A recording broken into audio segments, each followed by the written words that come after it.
우리는 교회 절기 중에서 크리스마스 전 4주를 대림절이라고 지키고 있습니다.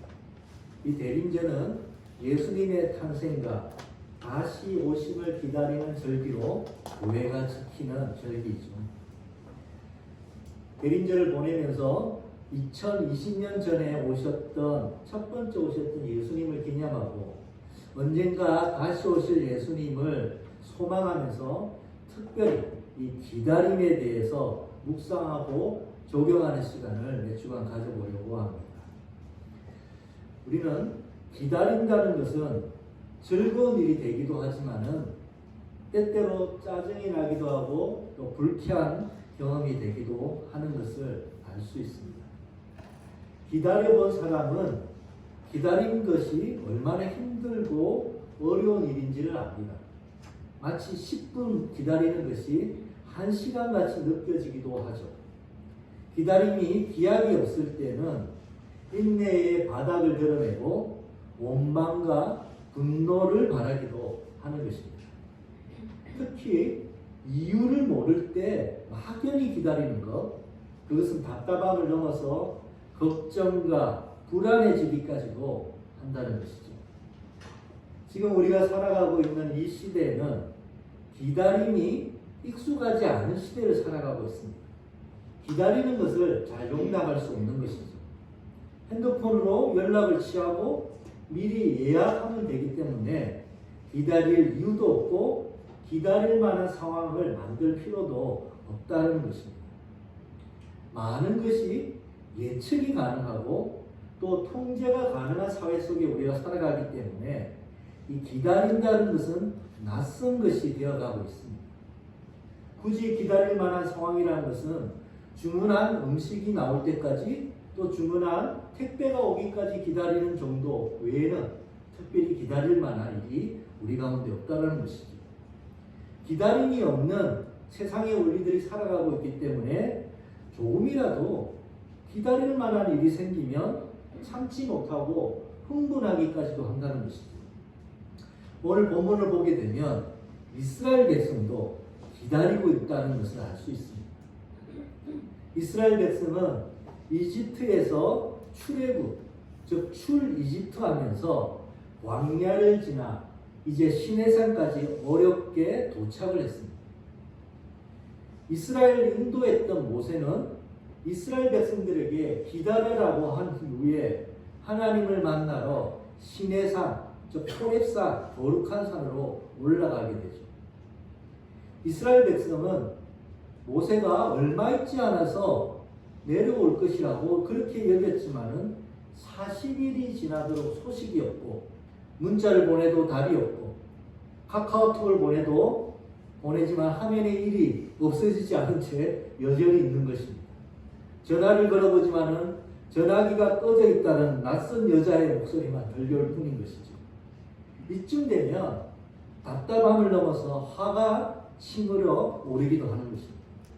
왜 얼마나 기다려야 하는지 아무 말이 없이 무작정 기다리게 하려면 한다는 것은 참으로 답답할 노릇인 것입니다. 기다릴 때의 첫 번째 감정이 있는데 그것은 분노입니다. 이스라엘 백성은 무엇보다 하나님께 참을 수가 없었습니다. 더디가고 자꾸 미적거리는 것 같아서 조금씩 열받기 시작했습니다. 어렵게 애굽에서 탈출했으면 곧바로 가나안으로 가야 되지 무엇 때문에 이렇게 빙빙 돌아서 시내산으로 와 시간을 지체하는지 알 수가 없었던 것입니다. 장정만 60만이 출애굽했습니다. 그렇다면 전체 인구가 한 200만 정도 되죠. 이 엄청난 숫자가 사막 가운데서 지낸다는 것은 말처럼 쉬운 일이 아니었습니다. 더군다나 이스라엘 백성이 이집트를 탈출할 때는 황급히 나오는 바람에 제대로 갖추지도 못했고 그래서 먹고 입고 자는 것이 상당히 불편한 상황 가운데 놓여져 있었던 것이죠. 하루라도 빨리 가나안으로 들어가서 정착하고 싶은데 가난으로 하나님이 곧장 인도하지 않은 채 지체하는 것이 너무나도 답답할 노릇이었던 것이죠. 우리도 이스라엘 백성과 비슷한 감정을 느낄 때가 있습니다. 삶이 풀리지 않고 늦어지는 것 같을 때이죠. 코로나가 바로 빨리 끝나기를 바랬는데 이제 2년이 다 되어가고 내년도 어떻게 될지 알 수 없는 것을 보고 있습니다. 코로나가 계속될수록 삶은 너무나도 불안하고 답답해지는 것이죠. 하나님 언제까지입니까? 라고 묻게 되는 것이죠. 취직이 되기를 누군가를 기다리기도 하고 결혼을 기다리고 승진을 기다리며 하루라도 빨리 간절한 바람이 이루어지기를 그렇게 기도하고 있습니다. 하나님의 응답은 소식이 없고 자꾸 지체되는 것 같다는 것이죠. 하나님 앞에 따질 일이 아니라는 것을 알지만 그래도 주님을 의지하고 기도하는데 하나님이 너무 늦게 들어주시니 답답하고 원망스러운 마음이 들기도 하는 것입니다. 기다릴 때 두 번째 감정은 불안입니다. 이스라엘 백성은 막연히 기다리는데 이 현실이 막막한 것이었습니다. 몇백 명이라면 그래도 어떻게 해보겠지만은 200만이나 되는 사람들이 이 황폐한 이 광야, 즉 사막에서 지낸다는 것은 만만치 않은 일이었습니다. 근데 이 40일 동안 무엇을 해야 될지 모른 채 기약 없이 막연히 지낸다는 것, 이것은 정말로 죽을 맛이고 정말 불만이 많아지는 삶이었던 것이죠. 혹시 산으로 올라간 모세가 어떻게 된 것은 아닌가? 그러면 우리는 어떻게 되는 것이지? 아무 대책 없이 이렇게 예국을 나왔는데 앞으로 우리가 누구를 믿고 살아가야 되는가? 이스라엘 백성은 그 불안함이 스물스물 올라오기 시작했던 것입니다. 무언가 조치를 취해야 될 것 같은 그런 상황이 벌어지고 있는 것이죠. 이스라엘 백성들 가운데서는 동요가 일어나고 질서가 무너지기 시작합니다. 안 그래도 모압 지졸의 이 백성들인데 지도자까지 없으니 점점 원성이 커져가고 분란의 조짐까지 보이기 시작했던 것이죠. 우리도 이스라엘 백성처럼 불안할 때가 세상 살아가면서 너무나도 많이 있습니다. 이 매몰찬 이 경쟁 사회 가운데서 살아간다는 것이 생각처럼 그렇게 쉽지 않고 어려운 것이죠. 한치 앞을 내다보지 못할 막연한 현실 가운데서 우리는 불안해하고 있는 것입니다. 세상이 얼마나 복잡하고 살벌한데 우리가 신앙생활 한다고 너무 여유 부린 것은 아닌지 회의가 일어나기도 하는 것입니다. 하나님은 도와주시지 않는 것 같은데 굳이 이렇게 열심을 낼 필요가 있는가? 주저함이 생기기도 하는 것입니다. 하나님은 너무 느리신 것 같다라고 얘기해 줍니다. 형편과 삶을 하실 텐데도 대답이 없고 기도에도 간간 무소식인 것 같은 것이죠. 너무 느린 하나님을 기다리다가는 세월 다 갈 것 같아서 불안한 마음이 일어나는 것입니다. 이스라엘 백성은 시내산에 올라갔던 모세가 내려오기만을 기다렸지만 기약도 없고 기다림이 점점 길어지자 세 번째로 하는 행동이 있다면 대안을 강구해야겠다라고 그렇게 얘기했던 것입니다. 이스라엘 백성은 그들의 답답함과 이 불안함을 해소하기 위해서 기댈 것을 찾고자 했던 것이죠.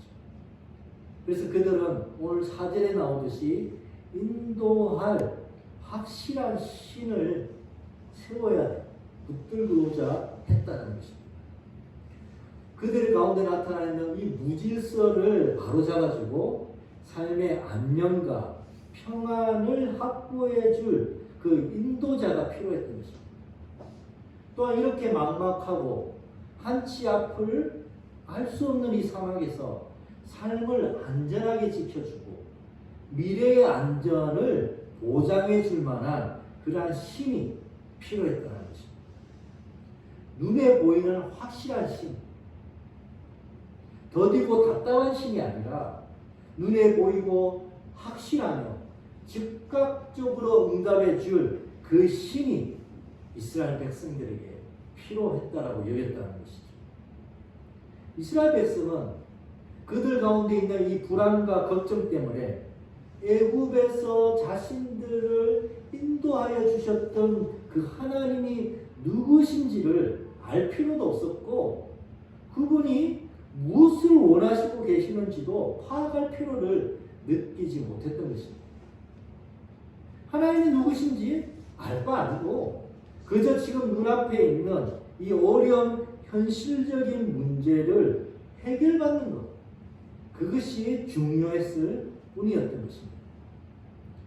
자신들의 평안과 안전을 보장받는 것이 무엇보다 시급했고, 이를 해결해 주실 수 있는 신이라면 그 신이 누구이든지 상관할 바가 없었던 것입니다. 그것이 천박한 금송아지 신일지라도 상관없었다는 것이죠. 때때로 우리도 이스라엘 백성처럼 금송아지 신의 유혹에 빠지기도 합니다. 삶이 풀리지 않고 혼란에 빠질 때, 또 고난과 어려움이 생기게 되면 우리가 믿음에 왜곡이 일어나게 되고 신앙의 본질을 잃어버리게 되기도 하죠. 참된 신앙에 대한 헌신과 열심이 사라지고 삶의 문제, 내 앞에 닥치진 이 삶의 문제가 너무 크게 보여서 내 문제를 해결해 줄 신에 대한 유혹을 받게 됩니다. 그러면 자칫 천박한 금송아지 신의 유혹에 빠지게 되기도 하죠. 진리와 거룩으로 인도하시는 하나님은 온데간데 없어지고 오로지 나의 안전과 나의 행복을 주실 그 하나님, 풍요를 주실 그 하나님을 찾게 된다는 것입니다. 신앙이, 우리의 믿음이 현실적인 문제, 이 땅을 살아갈 때 겪게 되는 이 현실적인 문제를 해결해주는 그 해결소가 된다면, 하나님은 나를 위해서, 나의 행복을 위해서 존재하시는 금송아지가 되는 우리를 동할 수도 있다는 것입니다. 이스라엘 백성이 금송아지 신을 만든 이유가 무엇일까요? 그것은 무지에서 오는 오해 때문입니다. 이스라엘 백성은 왜 하나님이 자신들을 애굽에서 인도하여 내셨는지, 그것은 별로 중요하지 않았던 것입니다. 하나님 자신들이 애굽에서 힘들고 고난 가운데 어렵게 살았기 때문에 좀 더 편안한 삶으로, 문제없는 삶으로 인도해 주신다라고 그렇게 얘기했던 것입니다. 젖과 꿀이 흐르는 땅으로 인도하시겠다는 그 약속은 이스라엘 백성들에게는 매우 매력적이었고, 그 이유 때문에 애굽을 나오는 것은 충분한 애굽을 떠날 만한 이유가 되었던 것이죠. 이스라엘 백성이 애굽을 나온 것은 너무나도 좋았습니다. 그런데 이 광야에서, 이 황약한 광야에서 너무 오래 머무는 것은 별로였던 것입니다. 나왔으면, 우리를 애굽에서 나오게 하셨으면 확실한 곳 가나안으로 빨리 데려가야지, 이 광야에서 오래 머물게 하시는 것은 마음이 불편한 것입니다. 광야는 춥고 배고프고 지루하고 짜증이 나는 곳이기 때문이죠. 왜 하나님은 이스라엘 백성을 가나안으로 곧장 데려가시지 않고 빙빙 돌아서 이 시내산으로 데려온 것일까요? 왜 하나님은 지체하시고 시간을 이렇게 자꾸 쓰시는 것일까요? 하나님은 이스라엘 백성이 가나안으로 가는 것보다 하나님과의 바른 관계, 하나님과의 분명한 관계를 갖기를 원하셨던 것입니다. 하나님이 이스라엘을 애굽에서 나오게 하신 것은 그저 그들을 가나안 땅으로 데려가시게 하기 위한 것이 아니었습니다. 하나님은 이스라엘 백성을 애굽에서 해방시키고 구원하신 것은 하나님의 거룩한 백성, 하나님을 예배하는 백성, 이 모든 이방 땅 가운데서 여호와 하나님을 신뢰하고 여호와 하나님을 예배하고 찬양하는 백성, 하나님의 말씀에 순종하고 하나님을 신뢰하는 백성을 세우시기 위한 것이었습니다. 하나님 우리를 구원하신 것은, 이 세상의 삶 가운데서 우리를 구원하여 하나님의 백성 되게 하신 것은, 우리가 어려운 삶을 살고 있는데 우리 삶에 어려움이 없도록 하시려고 하시는 것이 아니라 하나님의 거룩한 백성, 하나님을 섬기고 하나님을 예배하는 하나님을 향한 백성이 되도록 우리를 구원해 주신 것입니다. 우리가 하나님을 예배하고 하나님을 기뻐하고 하나님을 찬양하는 삶이 될 때 하나님은 우리에게 더불어 이 땅 가운데서 필요한 것을 채워주시기도 하십니다. 하나님은 이런 엄청난 당신의 계획과 목적을 알려주시고자 이스라엘 백성을 신의 산으로 부르셨고 신의 산에 세우셨던 것입니다. 가나안으로 무작정 들어가는 것은 중요하지 않았던 것입니다. 중요한 것은 이스라엘 백성 그들이 누구이며 누구여야만 하고 누구로 살아가야 하는지가 중요했던 것입니다. 하나님의 거룩한 백성, 하나님의 우주적 목적이 그들의 소망이 되고 삶의 이유가 되는 자로 세우는 것이 하나님에게서는 훨씬 중요했기 때문입니다. 그래서 하나님은 이스라엘 백성을 붙들고 지금 이곳으로 시간을 지체하면서까지 시내산에 서게 만드셨던 것입니다. 하나님은 우리를 항상 한 템포 늦게 가게 하십니다. 너무 빨리 가지 말라. 가기 전에 왜 가는지를 알고 가라고 얘기하십니다. 이 세상은 계속 전진하는 세상입니다. 너무 빨리 가려고 하는 이 세상 속에서 하나님의 육으로 하나님의 백성을 붙잡아 놓고 올바른 방향, 올바른 삶, 참된 삶을 알게 하시고자 우리를 조금 늦게 가게 하십니다. 기다림이 익숙하지 않고 불안하고 답답할 수 있지만 하나님은 우리로 하여금 기다리라고 하시는 것이죠. 우리가 진정 누구야만 하는지 깊이 깨닫도록 하나님은 우리를 붙들어 두시고 하나님 우리를 기다린 가운데 인내로 살아가도록 우리를 이곳에 두고 계시는 것입니다. 그래서 우리 그리스도인들은 기다림에 익숙해져야 됩니다.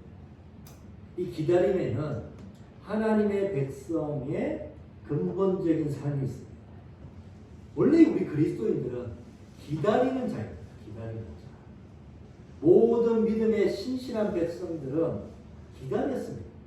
하나님의 구원, 메시아가 오기를 기다렸던 것이죠.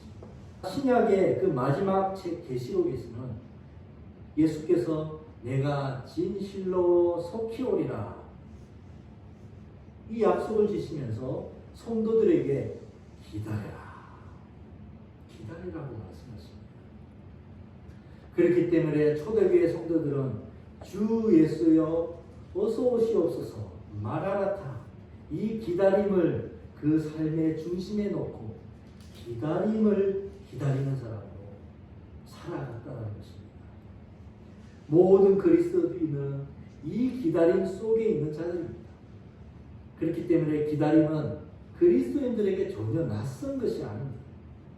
성도들은 이 기다림에 익숙해지도록 연습을 해야 합니다.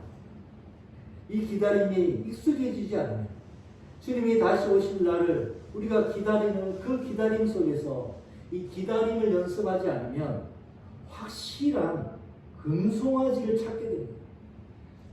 한 방의 대박으로 그 금송아지를 찾게 되는 것이죠. 그래서 우리는 궁극적인 이 종말적 기다림에 익숙해져야만 합니다. 그래야 세상을 살아갈 동안에 작은 기다림, 취직이나 결혼이나 자녀나 집 등등에 대해서 좌절하지 않을 수 있고 낭망하지 않을 수 있기 때문입니다. 세상의 모든 기다리는 것들은 마지막 날에 주어질 것에 비하면 아무것도 아닐 것입니다. 조금 늦어져도 괜찮습니다. 궁극적으로 모든 것이 주님이 오시는 날에 다 주어질 것을 알기 때문에 지금 여기서 조금 늦어지는 이러저러한 것 때문에 우리는 안절하지 않고 넉넉히 인내하면서 기다릴 수 있는 것이죠. 마지막 날을 진정으로 기다리는 사람들은 기도하고 또 기다립니다. 하나님의 약속은 변함없으시고 반드시 이루어질 것을 알기 때문에 기다림이 실망과 지루함이 되지 않고 오히려 이 기다림은 설렘과 열망이 되는 것입니다. 이번에 성도 여러분, 지금 무엇을 기다리고 계십니까? 그것이 무엇인가요? 어쩌면 그것은 그 기다리는 그것이 이 땅에서 언제 주어질지 알지 못할 수도 있습니다. 하지만 안 주어질 수도 있습니다. 그러나 실망하지 마십시오. 주님이 다시 오시는 날에 상상도 할 수 없을 정도로 주님이 다 갚아주시고 다 채워주실 것입니다. 그러니 인내를 가지고 기다리면서 기도하면서 기다림에 익숙해지시는 믿음의 성도들이 되시기를 축복드립니다. 말씀을 마무리합니다. 2021년 이 마지막 달을 저희들이 살아가고 있죠. 언제 주님이 오실지 곧 오시기로 한 지가 2021년이 지나가고 있죠.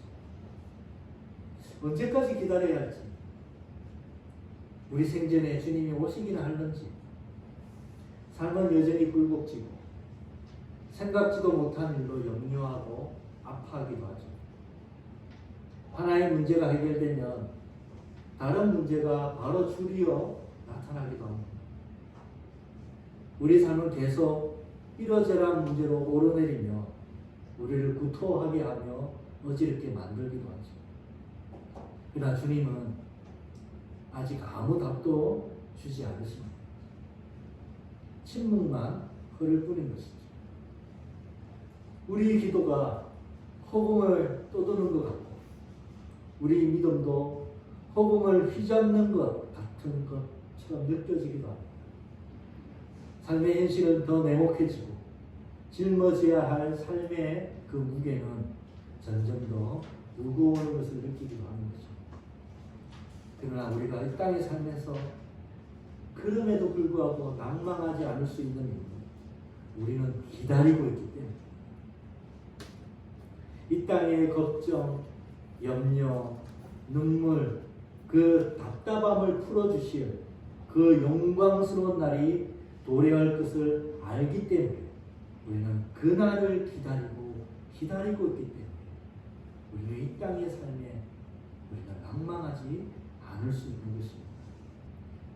이번에 성도 여러분, 그 기다렸던 구원의 날이 임할 때, 주님이 다시 오시는 그 날이 임할 때 우리는 놀라운 사실을 알게 될 것입니다.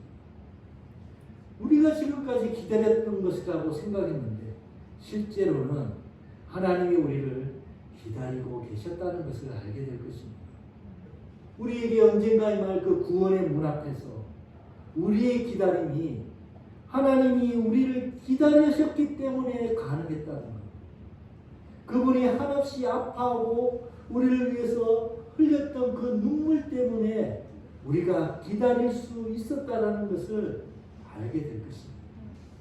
믿음의 성도 여러분, 잘 기다리십시다. 영원의 날, 그 구원의 날을, 세상의 화평과 기쁨이 가득할 그 날을 하나님의 품에 안겨서 영원한 안정과 풍요와 행복의 그 날을 우리 잘 기다리십시다. 우리는 이 크리스마스를 맞으면서 인내로 다시 한번 기다리면서 믿음을 잃지 않고 충성스럽게 그 소망을 붙잡는 믿음의 예언의 성도들 되시기를 주님의 이름으로 축원드리며 기도드립니다. 아멘.